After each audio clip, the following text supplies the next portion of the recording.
forward. Yeah, yeah, yeah. So it's just like, again, the birth and the first time they have sex.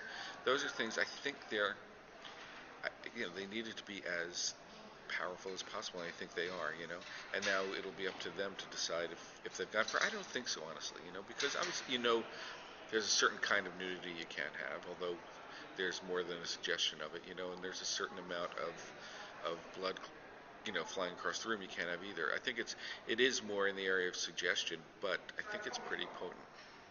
Now, the actors have established these roles, yeah. and they own them. Yes. So you have pretty strong, Kristen Stewart and Rob Pattinson. How do you approach them with a change in direction? That's a good question. For Kristen, she was one of the things I was so excited about in doing the movie, because I'm really just a fan of hers.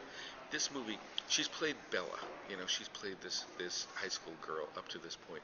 And again, we made these two movies at the same time. Across this time, she becomes a wife. She experiences the difficulties of the first year of marriage. She becomes a mother, and then she becomes a vampire. So it was about taking this thing that had been established and getting it to there. There's a huge journey. But for each of the three, they grow up, And I think that's where I felt I could bring something to. Catherine Hardwicke has such a gift for getting inside the brain of a teenage girl. It's and like Stephanie Meyer did. Stephanie does too, absolutely. But you look at the original Twilight. I look at that and think I couldn't do that. It's like she brought that to that. But I thought I could do this, because this is not. These are grown-up concerns now. These are, if you took again all the werewolves and vampires out of this is like, okay, you get to marry your fantasy figure. Now you're living with them, waking up with them every day, and what about the first kind of like, oh my God, there are things about him I really didn't know, and things I'm a little unsure about that. All those adult things that happen when after the fantasy and you're actually living in the real world. That's what this movie's about, and the actors were really keen to explore that. Now you reached out to the fans and asked for their feedback. Is there anything that they told you that you heeded? Right. I'll tell you one thing. It was amazing. We've never talked about this. I've never talked about it before, but we shot our first day in Rio, in this great neighborhood called Lapa. We're closing the street down, and it was meant to be Bella and Edward sort of walking through the streets, sort of very romantic, very sexy, as they're heading toward the boat that's going to take them to Isle Esme.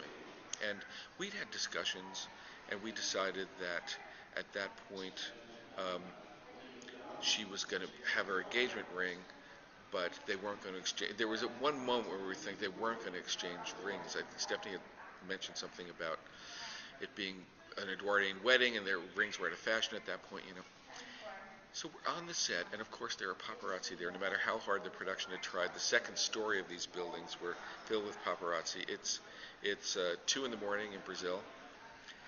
People take pictures. I'm getting phone calls from the studio, right? First and only time this happened where you're getting notes as you're shooting. Literally, I've just set up a shot, and it's like, so the fans are really, really upset about the rings. I think we made a wrong decision. It's like they want those wedding rings. And this was my first day, and it was like, oh my God, this is what making this movie is going to be like. What, did you capitulate? Yeah, absolutely. No, that was. So. And so, did you embrace the horror? I mean, you went as a filmmaker. Yes. I mean, you haven't God. had a chance to really go down. I mean, you're a Hitchcock fan and all that. Absolutely. So who else did you sort of channel in terms of how you? It's like Hitchcock and Cirque.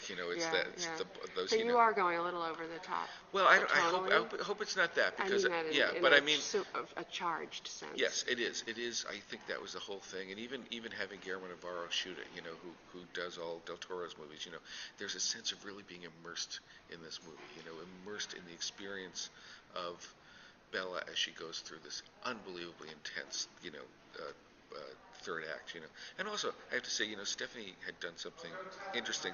These books are all told from Bella's point of view, except for this book, which breaks the point of view in the middle and becomes Jacob's point of view. And that's something we try to do too. Jacob, as he becomes what does it feel like to be him as he's a wolf, to be there, to be communicating with your pack and all that. That's like, again, this kind of immersive experience, I hope, of trying to get inside what that experience is. Which brings up the whole issue of 3D.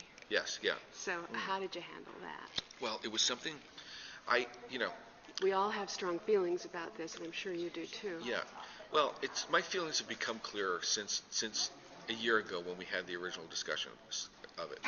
And my feeling then was absolutely not for movie 4, for the first of these movies, but she does wake up in movie 5 as a vampire, and the whole idea there is finally, the curtains pull back, and we get to, instead of her seeing little glimpses of this life, she is us, and now we're going to feel what it's like. That's a good idea, actually. And so there was a reason to do it. We ultimately decided not to do it because we were making these two movies at once, jumping back and forth. It just got too unwieldy. So they were putting pressure on you? No, I think it was honestly a discussion we all had together. Obviously a year ago, everyone was thinking seriously about it. Now you maybe feel like you did the right thing. I do. I feel like it was. Because, we found a different way to...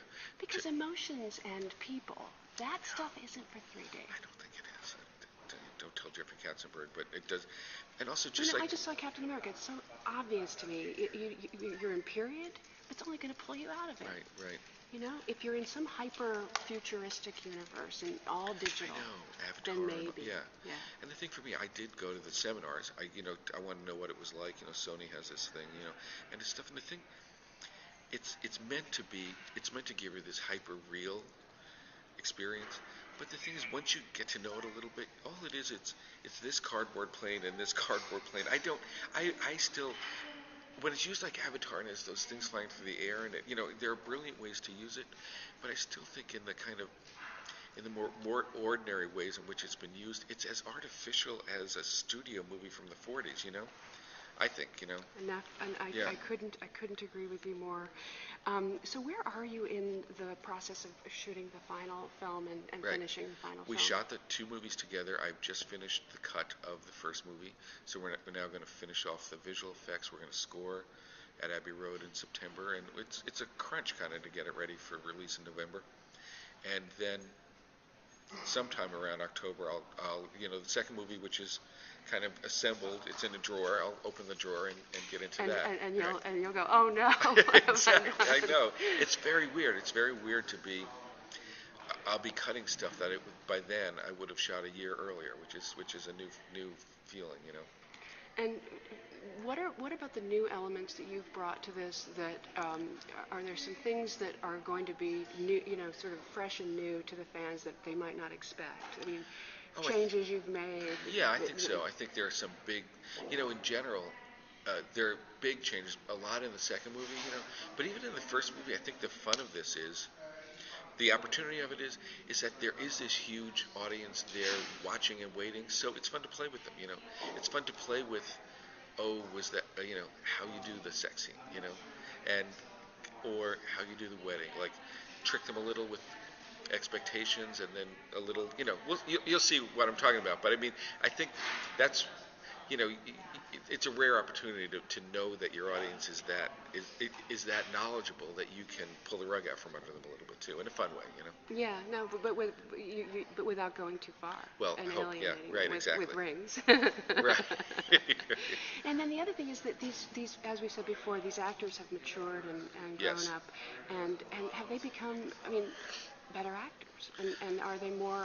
Is their maturity bringing something to the table? All the stuff that they've gone through that you can tap into. I think it really has, and I think there's each one of them has. I don't, again, I didn't know them before, but they've each got a tremendous ease with themselves and the characters.